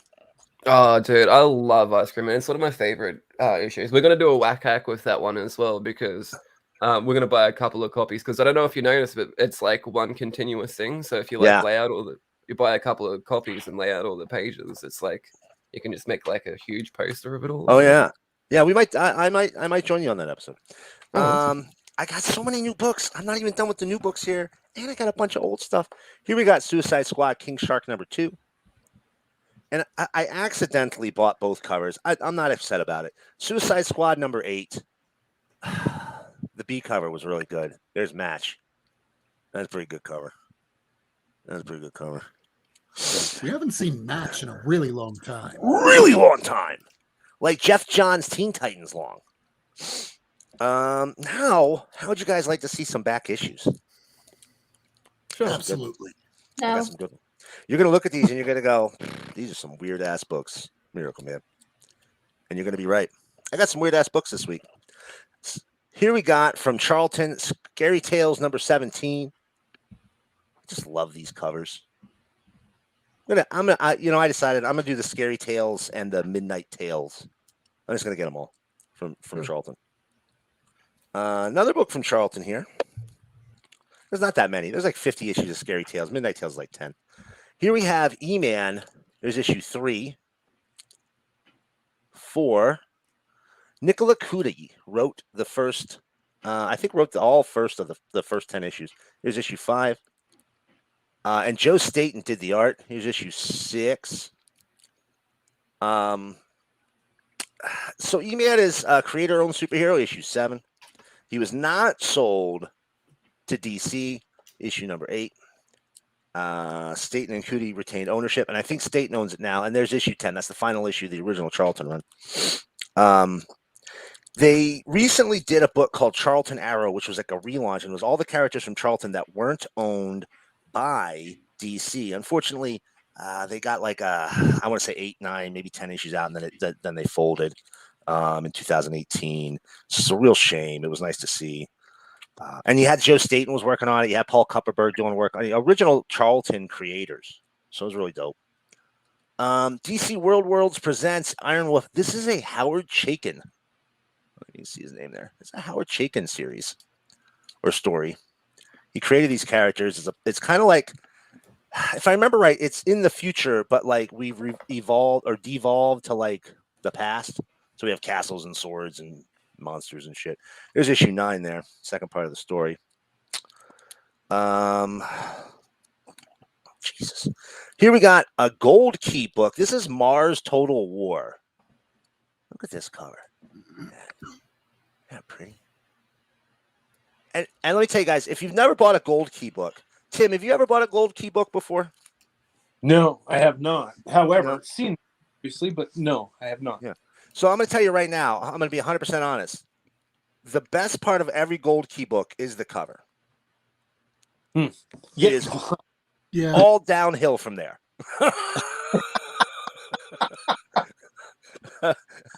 This is Turok, Son of Stone, the 125. So Turok, for people who are familiar with Turok from the Valiant launch in the 90s, Voyager Communications, the publisher of Valiant, had a license with Western Publishing, which is the company that published Gold Key, who owned Turok, Solar, and Magnus. And Turok is one of the characters that they licensed for the launch of their superhero universe. When Valiant started, they started off publishing Nintendo comic books, some of the hardest books of theirs to find. Here you got Turok 128. Well, back during the 90s, I remember going to comic book shows at the mall. This was way before the CGC crisis. Mm-hmm. Yeah, I am calling that a crisis. But I remember the first appearance of Turok in Valiant, which was what, a Magnus number 10 or 12. That was going for like $100 back then. And that was when I first started going, oh my God, Valiant is a license to print money. Right. And Unity happened. Yeah. Yeah. Well, that's, everybody did that back then, so you can't beat yourself up. But so Gold Key's got a really weird history. Originally, Gold Key, Turok is their longest running title. This is the third to last issue. It's 128. 125 here is the last one with the Gold Key corner box. After that, everything that's printed is under their reprint banner, which is Whitman. Okay. And was sold primarily in 3-packs at like Woolworths and shit. To really date us, right? You used to have Woolworths there? We have Woolworths in Australia. Oh, yeah, we did. They went out of business in like 1989. Wow. Yeah. Like that's like your main store in Australia, right? Yeah, there's like Woolies and Coles is our main too. There you go. You guys don't even have Walmarts over there, right? No Walmart. Good. Jesus Christ. So, these books, the Whitman ones, for the longest time they weren't very sought after. People really kind of ignored them because they were reprints. But now you're starting to see some interest in them. And like I said, that's the last issue with the Gold Key corner, and after that, it was all reprints with the Whitman corner. I did get another Gold Key book. There's the Occult Files of Dr. Spector. Not a lot of people know this character because he wasn't licensed by Valiant, which clearly gave the most exposure to these characters. He was, however, licensed when Dynamite got their hands on the license for the Gold Key characters, the Western Publishing characters, and they did reprint. They did do some new stories of this Dr. Spector stuff, and they're okay. They're okay. They're not the greatest stories ever. Here's a Firestorm number 3. That is the first appearance of Killer Frost. Yeah. $2. I got that for $2. You paid a lot less than I did. Here we got Charlton Bullseye number 1. This is your first Bronze Age appearance of Blue Beetle and the Question. $2 book. Bullseye was their attempt. Sorry, go ahead. What was that? I was saying you also spent a lot less than I did. Charlton Bullseye was their attempt to kind of get back into doing comics. They had really not been doing a whole lot for a little while. They did Bullseye. It was different story. There was different sets of like stories each time. So first one was superheroes. Next was funny animals. After this was like fantasy. After that, they did Thunder Bunny. They were all over the place with it. It only went like 10 issues. I think issue 8's Captain Atom. Here we have another Charlton book. This is Scary Tales number 13. Look at that beautiful cover. That's awesome. Right? Gorgeous. Just incredible. I bought it specifically because I was like, it's Halloween. I should get some horror comics to, kind of show on the timeline, on the tweeters. Man, that was a good choice on that one. That was a really good choice. Here's a funny one. Adventures of Kool-Aid Man number 1. It's a Marvel book, guys. But let me tell you what. If you can find this not thrashed, you want to grab it. Yeah, they're going for $50-$60 in decent condition. Oh, wow. Oh, yeah. It's a kid's book. What'd you get yours for? $2. Nice. Got another Archie book here, Betty and Veronica. I'm going to tell you, listen, you can call me pervert all you want. If you find an Archie comic where Betty and Veronica are in a bikini and the book's in good shape, if you're the type of person that likes to buy books that have value, pick that book up. You're a pervert. I am. Here we go. The best Marvel movie ever made. Nobody ever talks about it, and honestly, it is outrageous. But it's the first Marvel movie I ever saw, and it was Howard the Duck. Oh my goodness! See, Tim, remember when my avatar was the duck titties? I do remember that. So, just so everybody knows, I am joking. This is possibly the worst film ever made. Howard the Duck number 3. It was a 3-issue tie-in to the movie, and oh god, guys, the movie was bad. It was good. What are you talking about? Bad. Here we got a Superman's girlfriend, Lois Lane. The only reason I got this one, this is issue 114, is because we have Rose and Thorn there. Oh, okay. You know, and yes, it does appear that Lois is wearing like some type of chastity harness. That looks like it would absolutely just nail her right in the gooch if she bent down too hard. Right. Do you normally hear the word gooch when you do interviews, Tim? All the time. You can't stop me from saying the word gooch. Good. I'm glad your daughter went to bed an hour ago. Just pop off with a gooch. She's more likely to say that. She's gonna turn this on. She'll be like, "Oh, Daddy was on that last night." And she's gonna turn it on. She'll be like, "What's a gooch?" Yeah. No, she's getting no. Don't watch Daddy. Yep. Just a couple more here, guys. I know I got a lot. I said I had a lot this week. So I noticed one of my series that I love, one of my favorite series of all time, well read, pretty beat up. So I was at a con. I found all these. I think I spent like $10 on all of them. And this is one of the greatest Marvel series of the mid-'80s.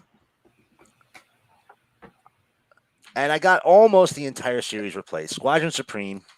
I have almost every issue, and I think I'm missing one. At this point, I can probably give you one because I've just been upgrading my copies. Let me see. So at least you'll have a reader. But man, if you've never read Squadron Supreme, guys, Squadron Supreme. I know I have every issue. Well, you have. I'm talking to our audience. If you've never read Squadron Supreme, gang, it's Justice League in the Marvel Universe.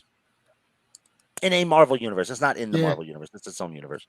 But in a Marvel universe. And that's what it is. And all the characters sitting here have analogs to Justice League characters. If you look right here at the beginning, issue 3 here, that's Green Lantern fighting Firestorm, essentially. Very cool story. Mark Grunewald wrote it. When he passed away, they were about to print the first volume of Squadron Supreme, and one of his final requests was to have his ashes mixed into the ink for the first printing of Squadron Supreme. That trade paperback today goes for about $600. Yeah, I've seen it in real life too. Oh, and you know what's terrible is I was reading a previews and saw it, and I was like, maybe I should get that. Didn't buy it. Yeah, that was an acceptable print, unlike what happened with Stan Lee and his blood. Well, yeah, we don't want to talk about that. Yeah. We've got some nice Preacher books here. Number 6. Don't buy that shit if you see it in real life, people. Don't buy it, guys. Number 8. And, probably other than the first issue, like the biggest issue, issue 13, first appearance of Hairstar. Speaking of Valiant and Gold Key and such, here's Solar number 5. That beautiful Barry Windsor Smith cover. And number 6. And last but not least, because I've been going on for like a really long time. Actually, I'm going to show you 3 more books. Which one do I show first? All right, this one is the coolest. Space Riders number 2. So Space Riders is like Galaxy of the Guardians of the Galaxy. Thank you. But Spanish and flying around in a giant skull. That's dope. And it's done by Black Mask. Sorry, go ahead. Is that the original? This is the first one, first volume. Yep. So that's by Fabian Wrangle? Yes. Yeah, it's great. Yeah. Great book. I miss him. I wish he'd come back. Yeah. Don't blame you. Wonder Woman 146. That's an Adam Hughes cover there. Yeah. There you go. And here is probably the big pickup of the week. I spent $3 on it. Spider-Girl number 0. Oh, nice. Gooch. So, if you're not buying Spider-Girl, guys, you should be buying Spider-Girl. because I'll Great. tell you what, there's going to get a point where you're not going to be able to buy Spider-Girl books, and it's coming soon. Hey, Miracle Man, would you call that a banger? That might be a banger. No, it's not a banger. It's a banger. Make Ace close her eyes. Ace, close your eyes. This isn't going to be pretty. I'm so sorry, everybody at home watching this, because it happens. Warning, warning, warning, warning. Banger alert, banger alert. Holy fucking shit. Look at that fucking book. Oh my fucking God. Look at that fucking book. Oh my fucking God. Look at that book. Jesus. Oh my God. I like turtles. Poor Tim. That's the person I feel bad for right now. We should have warned him to turn off his headset or his speakers. And that's it. That's what I got this week, guys. Thanks so much for putting up with me while I showed you all of them. Awesome books. Ace, did you wind up picking up anything today? Yeah. So should I play the banner or should we kill that one? no, you can play it. All right. And what do you need? Probably a good fuck. I can do that if you stop making content with turfs. That's a better adjustment, Ace. I like that adjustment to your response there. Much better. Much better. Thank you. So, non-comic news. First of all, Chucky, the series, has a gender fluid character, and Chucky is not a fucking transphobic asshole. So if a serial killer doll can love and respect their kid, so can you.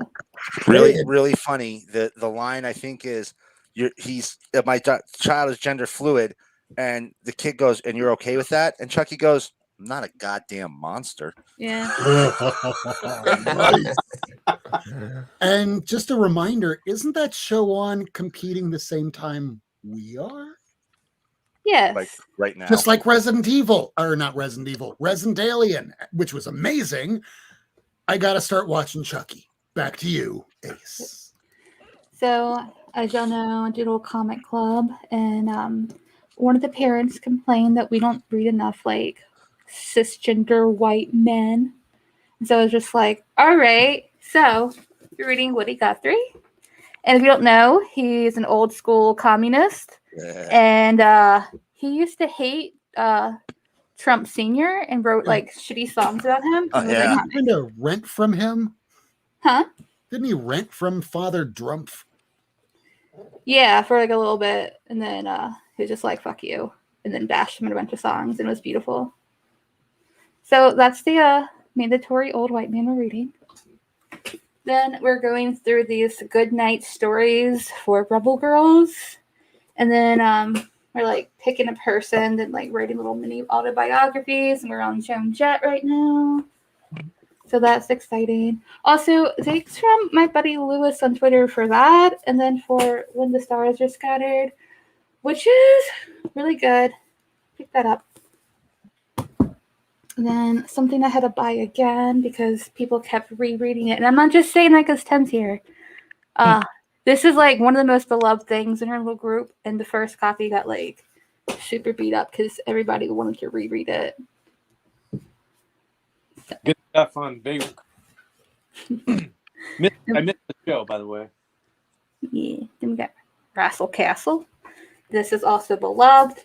And the thing everybody is the most excited for this week is to read Verse. It's like a found family fantasy thing. Pick it up.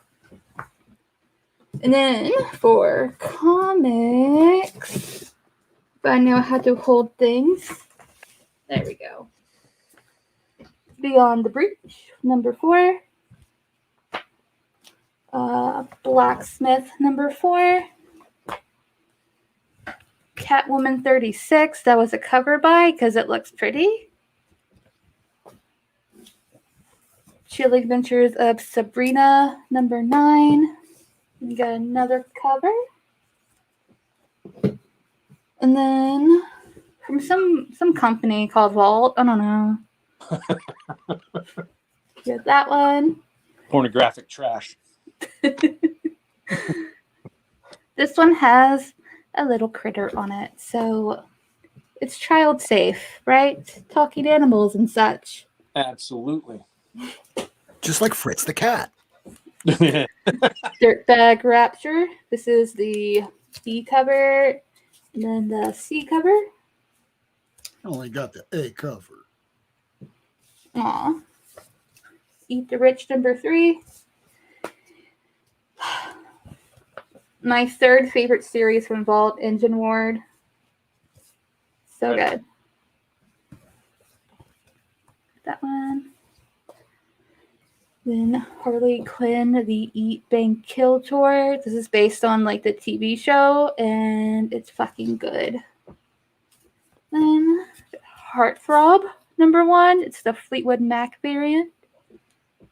Beautiful. Killer Queens number 3. Woo-hoo. Made in Korea number 3. Awesome. Yeah. Mall number 2. Nubia and the Amazons. No One Left to Fight came back, and I wasn't aware of that till I was in the shop. That looks great. Yeah. Wasted Space. Ooh, close to the end. I don't want it to end. I know someone like that. What a wasted space. Hmm. Is it Miracle Man? No, not Miracle Man. I love Miracle Man. And then he went to poop. Yeah. Then Witchblood. Right on. Fucking love Witchblood. And then Witchblood. Sweet tarot cover. Yeah, I bought Lisa's little tarot cards that she put out a couple months ago. Yes, and that's what inspired that whole line. I was like, let's do one. Do them all. Sure. So gorgeous. Wonder Woman. And thing I'm most excited for, World of Darkness, Crimson Fall. It is in the same universe as goddamn it. Thank you. Vampire the Masquerade. There we go. Yeah, that one way better than I expected to be. Yeah. And that's all I have. All the books. Yep. All the books. All right, I guess all that's left now is to show my crummy little stack of comics that's growing and growing by every single week. Oh, Lord, what have I done? Nobody exists on purpose. Nobody belongs anywhere. Everybody's gonna die. Come watch TV. All right, so I have 3 stacks here. I wound up getting a bunch of back issues, so I'm going to start with the smallest stack first. Here's the Independents that came out this week because there was a lot of shipping delays. I've been hearing this term over and over again, which I used to think was a euphemism for, hey, kid, I'm sorry that didn't make your pull box, but come back in a week and I'll charge you $20 for it. No, there actually is a paper shortage. So a lot of the independents didn't come in, especially the Image. So this was a pickup that's a little older. Afterlife with Archie number 4. Now I'm only missing issues 2, 3, 5, and then anything after 10. You know, I might have a shop nearby that has 2, 3, and 5 still at cover. It might not be in the highest quality. As long as I can read it. They're readers. They're readers. There you go. Here's a McFarlane cover. I think this is the cover C or cover D. Nice. That one I like. We didn't get a cover A. Don't know why. The only other cover I picked up was this really weird looking. This isn't Tyler Kirkman. This is Robert Kirkman, as in Walking Dead, with inks by Todd McFarlane. That can only explain why his leg is shooting a bullet in the. I'm just not going to get into it. He's Gunslinger Spawn. His legs should shoot bullets. Yeah. Now, when we were talking about autumnal before, hey, I said it right. Where do you think about that? Autumnal before with some really creepy imagery. This is probably creepiest imagery of the week. Yeah, I saw that cover. Yeah, even if I don't read it, if ever I just need to not go to sleep at night, I'll do look it. at this. I'll keep you up. And then I'll wind up ordering a copy on Amazon of Autumnal. And for some reason, no cover A, so I picked up the cover B. Why not? The cover A is good too. It's like the whole family sitting around a dinner table. I need to get that. Yeah, it's a pretty good cover. And it's the extended family. It's not just the turtles. It's like Casey and like, yeah, it's everybody. Yeah. Motherfucker. Yeah, it's a good cover. I'll get it. All right. So here's the DC comics. And I'll start with this because it's oversized. Cover B, the Cliff Chiang cover of Lonely City Catwoman. Been getting really, really good reviews, so I can't wait to read that. Let's see. I know I'm missing some comments here in the chat. Yeah, Darkness is Coming. Nice books, Ace. My books are actually really mean, not nice at all. Fair. I expect 500,000 copies of Gunslinger Spawn had to. Yeah, they printed it way too much of that. But watch the cover to the second print will probably be limited to 2,000, like that Gun Honey that came out today. That's now going for like what, $15? What do I know? I don't know comics anymore, especially you second print people. All right, so here's cover B to Batman. I guess we're going to be getting really close to finishing this story now that Tynion's gone over to Substack.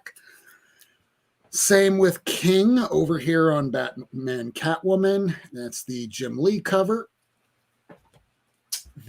Another Tynion book, Peacekeeper, Secret Files of Batman.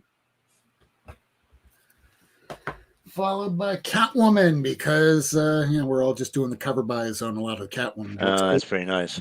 We keep kind of hoping for another Adam Hughes type of run where it's just cover after cover of awesomeness, and a lot of them have been really hitting it lately.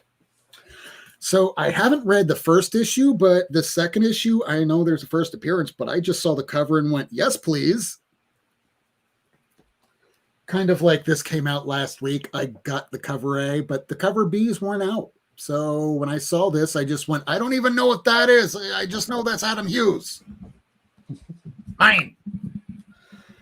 Here's another issue of The Flash that I will probably never read, but after hearing that all of the bad guys are in it, I really want to, but then I have to go back and read what, like 100 issues? That's a lot to catch up on. You can do it. Oh, this is my cover of the week. Why? It's a man. Because I'm a huge fan of Sinestro. I don't know. It's Sinestro. And he's not a white man. He's very pink or purple. I don't know. I'm colorblind. I don't even know if this is blue or purple. It's green. There's Legend of the Dark Knight, issue 6. I don't know if this is going to be going further than 6, but I would rather not be buying like 20 Batman titles. Like Batman titles. This one's a good one, though, because it's Tom Taylor. Why can't I pronounce the guy's name? I mean, we only have Whack here, who lives like right next door to the dude. Here's Nubia. Yeah, Tom Taylor's my uncle. Oh, that B cover is gorgeous. The B cover's really nice, and there's one that's a store variant that looked really badass too, but is probably going for $20-30 now. Here is Shazam, issue number 4. Here's Suicide Squad with Match, which I can't wait to see how they're going to use Match in a comic book, because they're not even using Connor, are they? Maybe. Hey. Ooh. I said maybe. Maybe, perhaps. And hey, everybody, you should be reading this because, yeah, I kind of knew that something was up way back in like issue 2 when Jay and John met. And I was telling people, you should probably be picking this up because something's going to happen. And it's going to happen next issue. And it was final order cutoff last week, so I hope you put your orders in. It's a really great title. And the last book from DC, I think I got a copy of this last week, and it was the Paul Dini. But I'll take this too. Rob swears that he wasn't buying any more Batman. No more new Batman books, which means if you're putting out Robins, issue number 1, fuck you, I'm not taking it. Nightwing's year 1, not going to take it. The Imposter, fuck you with all the goddamn Batman titles. Isn't it too much? I have everything up there. Those top 2 shelves, those are all Batman. I don't need more Batman. I've heard Robin's been really good, though. What? I've heard that Robbins has been really good. The new one with the flatline girl? Yeah. I don't know. I saw a really good cover. It looked like a Green Arrow cover on it. I kind of wanted it, but I haven't been reading it, so I wasn't going to pick up a random Green Arrow cover off it. All right, so I've been filling in some of my ASM runs, so I picked up today issue 112. That's sweet. Always like these old Bronze Age goodness. Scorpion. A lot of these are the Pollard cover. Well, that one's a Ramita cover, and I know Pollard's coming up.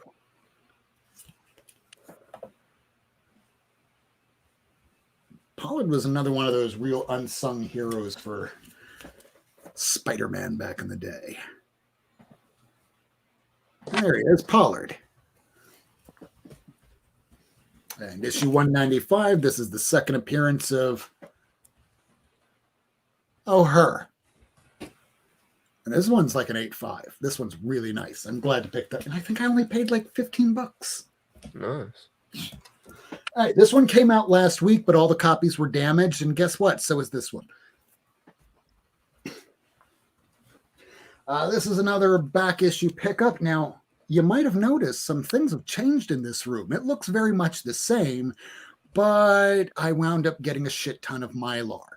Specifically something called comic skins. And this is what they look like. Just like Gerber, but like half the cost. I think it's like $20 and change for a pack of 50. It's definitely worth it. But on a side note, when I was doing all of these that you're seeing here on the outside, I noticed this little piece that was on the floor the other day. And you might go, well, what's that? Well, that kind of looks like a little corner, a little black corner that would go to an old comic book. So here I am going, well, I'm usually pretty damn careful. What book could it come from? Not my Superman, the race with the Flash. It couldn't have come from my Fantastic Four 112. What could it have come from? Oh, no. Oh, no. This book has existed since 1940, where it had a full corner until it met me. RIP. Yeah. So when you're putting things into Mylar, it is unforgiving if you have brittle paper. Be very careful and take your time. Patience is key, especially with these old books. So just showed this one here. That one is the marriage of Vision and the Scarlet Witch. Now, this is the last issue I needed to pick up because I had a full run, but for some reason I just couldn't find my issue 2. I maybe either gave it away or I was an alcoholic. Well, we're always an alcoholic. You don't just stop. I'm not an active alcoholic anymore, but I was very active when I was reading that run. So for all I know, I probably put it down and just never picked it back up. Kind of like drinking. Now, this is something that I kind of wish that I picked up and put right back down again. And not for the unintended racism, but the fact that, yeah, kind of looks like somebody, or rather some pet, maybe a rat, kind of took a little. I accept it with books from the 60s, not so much books from the 80s. All right, here's Dr. Strange, Death of, issue number 2. Eating it up, Fantastic Four, the new issue, Halloween, from Mr. Dan Slott. Now, this is a reprint that came out for these Halloween sort of things. They're free, so if you wind up seeing this at the very top, don't go paying a little bit extra just because, oh, Hawkeye's coming to Disney Plus. I got to get her, like, first book. Hey, look, I found it online, and I can get it a little cheaper. I'm going to bid on that. Really hot? No, not when you see this. This has been a PSA from Not Near Mint. All right, here is Incredible Hulk, issue 300. Really nice condition, and it just hit me today that I wound up... all right, I've been getting a lot of Incredible Hulk first appearances from like the 300s, 200s, and it just hit me that I think I gave away most of those that I'm rebuying back now to Lady Fantastic, who is not here. but she will be resting up. Hopefully we will be going live together on Friday because had their third shot today, so feel better. Here is Iron Man issue 132. This is right after the Demon in a Bottle storyline. And hey, this is issue 126. This is one of the towards the end parts of Demon in a Bottle. And that's a banger. I only have is it a banger? That's a banger. Look away. Really? Yeah. What about this next book that I have here? This isn't more of a banger? I mean, no, I know it's like Halloween. But that's pretty banger too. That's pretty banger as well. All right, sorry. Look away, Ace. Warning, warning, warning, warning. Banger alert, banger alert. Oh, look at the little kitty. And he's playing with the tiny little chick. Wait, you're here for comic books, you dumb asshole! It puts the lotion in the basket. It puts the lotion in the basket.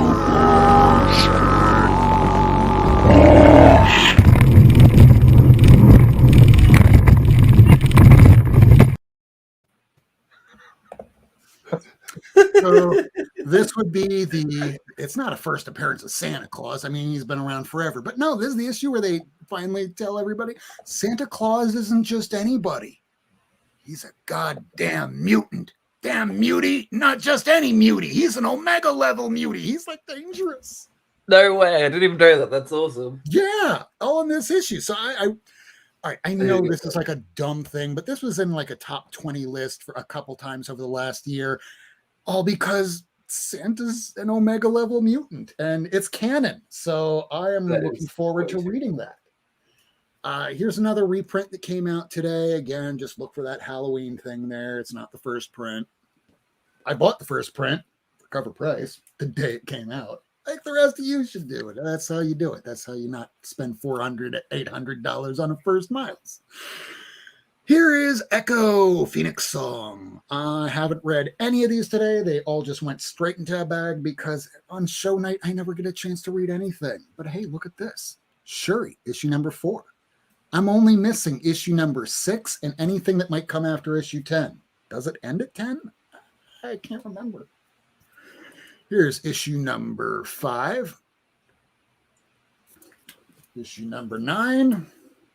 And this might be the longest I've really shown books today. So I'm trying to go through it as fast as I can. Here's some Throg. Here's some Captain America, United States of. Here is the cover B. This is the design variant. And the last book, no, second to last. This came out last week, Headless Horseman from the X-Men. I don't know why I'm still reading X-Men. I feel about X-Men the same way that I do Batman right now. I'm Batman and X-Men out. Speaking of, more X-Men, but at least it's a very pretty cover. And it's Wanda as Trial of Magneto. And after the last issue, I don't know what's going to happen. I'm looking forward to actually reading this one. And those are all the comics that I picked up this week. But I kind of noticed that some people online have been leaking information about movies that just came out to theaters. So let's take a look at some of those comics, shall we? So apparently this week, these became something. I'm not saying why you should pick these up, but just saying, not a bad idea. I've had these in my collection forever. Hey, somebody else just got casted. And he has like so many first appearances. He has this first appearance. He has this first appearance. He has the one that's back up there, that Thor issue. And this is when he gets called Warlock. And finally, to get his full name, a little child gives him the name Adam Warlock in this issue. So those are some of the hot books that were on your top 20 list. So at least now I can say that I showed you some top 20 books because when you collect as long as we do, you probably have it. So this has been a new episode of Not Near Mint. And if this is a replay and it's 20 years later from, the last time we actually aired this, then it's new to you unless you've watched this on the loop, which why would you do that? But For me. you. Oh, and for Ace. Thank you all for watching, everybody. We want to go around real quick and just see, is there anything that you want to promote coming up very soon? Tim? End After End is coming out at the end of December. It's from Vault Comics, written by myself and David Andry, drawn by Sanando C, colored by Kurt Michael Russell, lettered by Jim Campbell. Wait, Ace, you got a show coming up tomorrow night on Brags and Boards? No, it's next Thursday at 9 p.m. Eastern Standard Time. Yeah, see, I know Planet Arizona. That is why everybody's here. It is for me. And we're talking about Sandman Volume 8, which I didn't like. So come by and hear my negative thoughts about it. And this one for the next episode will actually be something you do like. Maybe. Miracle Man, anything going on Twitter, or are you taking a shit? I am not currently defecating. No, nothing going on. And that is Twitter, all in a nutshell. Nothing is going on. Whack, anything going on with you? We've got videos coming out. We had one come out today, and we'll have one come out tomorrow. And I will be making a video for you tonight and tomorrow. I'm excited. I'm very excited. Well, yeah. And that's been Not Near Mint, y'all. Stay tuned. Next week on Wednesday, October the 27th, we're going to have on Dan Price and Casey Allen. They will be premiering their Bigfoot Knows Karate. I don't even know what the book's about, and I got a cat behind me. I got to end the show, everybody. Good night. Bye. Love you. Oh, please don't kill my comics.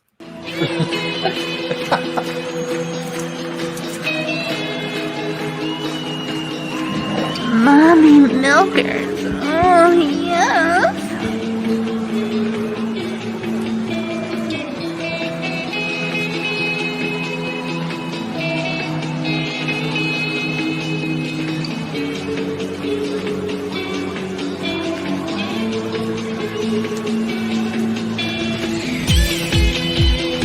Thanks for tuning in. If you want to see this episode again, along with a catalog of back episodes and issues, surf on over to Not Near Mint on YouTube, Twitter, and Instagram. Subscribe and hit that bell for notifications. Rob Worst, Lady Fantastic, Miracle Man, Comics on the Mind, Ace, and Whack Comics will be back next week. New Comic Book Wednesday, 10 p.m. Eastern Time on Not Near Mint. And remember,